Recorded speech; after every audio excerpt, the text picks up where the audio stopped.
Targeted killings के ज़रिए उनकी मौत हो रही है। हमें तो कहा गया था 2-2.5 साल पहले कि कश्मीर, खासकर कश्मीर की तमाम परेशानियों की वजह जो है वो 370 है और 370 के हटते ही हालात ठीक हो जाएंगे।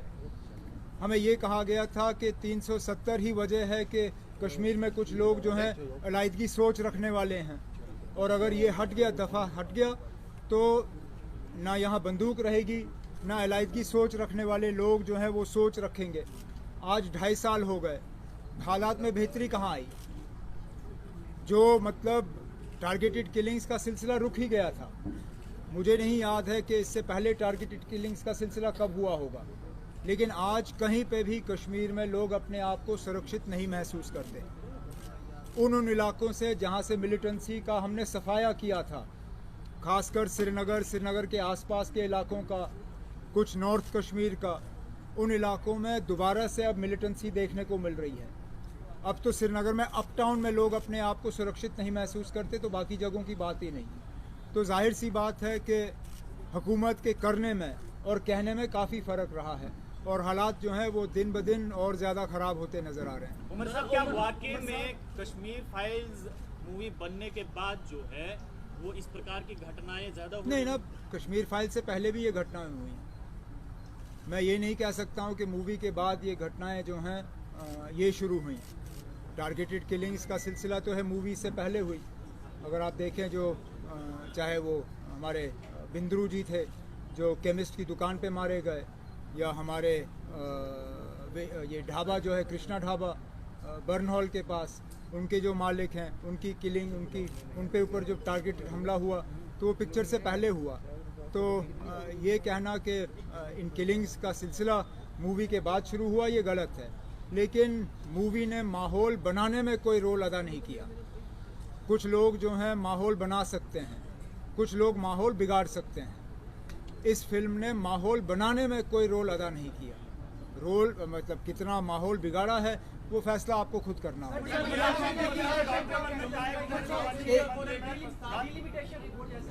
आप तमाम पार्टी जो है उसका विरोध कर रही है और कह रही है भारतीय जनता पार्टी की ये रिपोर्ट है।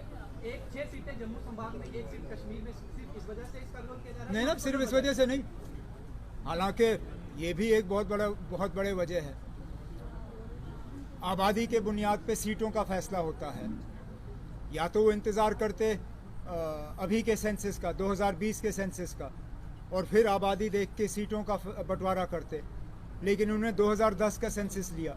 आप 2010 के आंकड़े ले लीजिए, उसमें देख लीजिए कश्मीर और जम्मू में आबादी में फ़र्क कितना है, और फिर देख लीजिए क्या ये 6 और 1 का फैसला ये सही है या गलत है।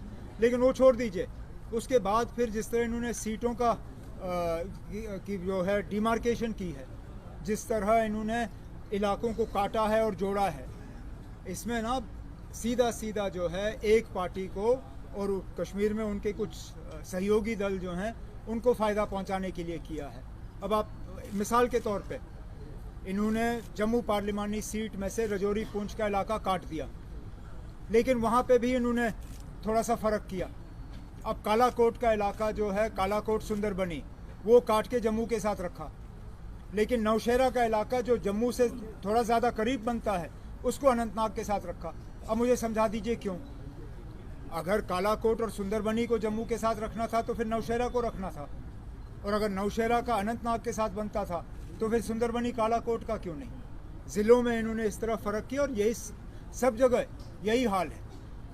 तभी तो जो हम जाके कहते हैं ना कि ये रिपोर्ट जो बनी, इसमें ग्राउंड रियलिटी को देख के बनाई नहीं गई, इसमें कुछ पॉलिटिकल वजूहात के बुनियाद पे ये रिपोर्ट तैयार की गई। मतलब जम्मू में लाउड स्पीकर को लेकर भी जो है एक विवाद देखा जा रहा है। अब तक लगता है कि लाउड स्पीकर को कोई धार्मिक रंग देना चाहिए, जो लाउड स्पीकर को लेकर फैसला लिया गया है।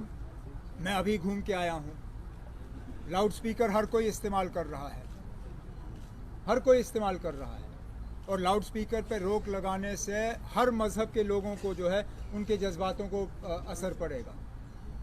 मैं तो ये कहता हूँ ना, आपके कोई बीच का रास्ता अपना लीजिए, कोई वक्त मुकर्रर कर लीजिए जहाँ पे लाउड स्पीकर का इस्तेमाल जो है वो सही हो।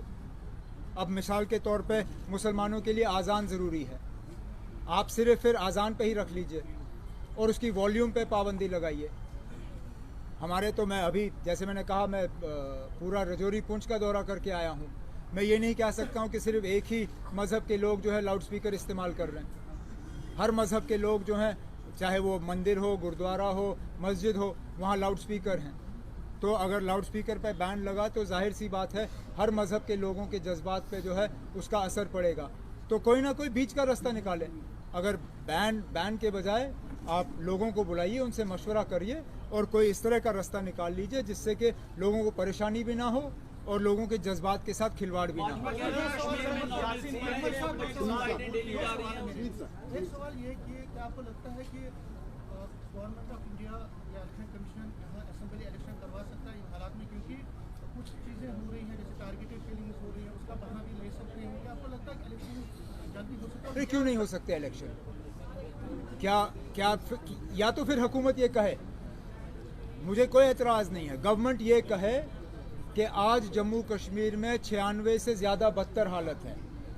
अगर वो ये मानने के लिए तैयार है तो फिर मुझे कोई एतराज़ नहीं है, ना वो ना करें इलेक्शन, क्योंकि इससे पहले भी 90 और 96 के बीच में इलेक्शन नहीं करा सके, ना वो असेंबली के करा सके ना वो पार्लियामेंट के करा सके। अगर आज हालात का बहाना बनता है तो फिर सीधा सीधा वो ये बात तस्लीम कर रहे हैं कि आज जम्मू कश्मीर में 96 से ज़्यादा बदतर हालत है। अगर वो ये मानने के लिए तैयार है मुझे कोई एतराज़ नहीं है। फिर आपका दूसरा सवाल, उमर साहब, वाराणसी का जो इशू बना है, वाराणसी में जो मस्जिद मंदिर का इशू बना है, तो आपको लगता है कि इस मंदिर मस्जिद के अराउंड ही, क्योंकि अनएम्प्लॉयमेंट है, बेरोजगारी, बाकी चीज़ें, प्राइस राइज का है, क्या आपको लगता है कि एक डाइवर्ट करने की कोशिश की जा रही है? वो तो जाहिर सी बात है।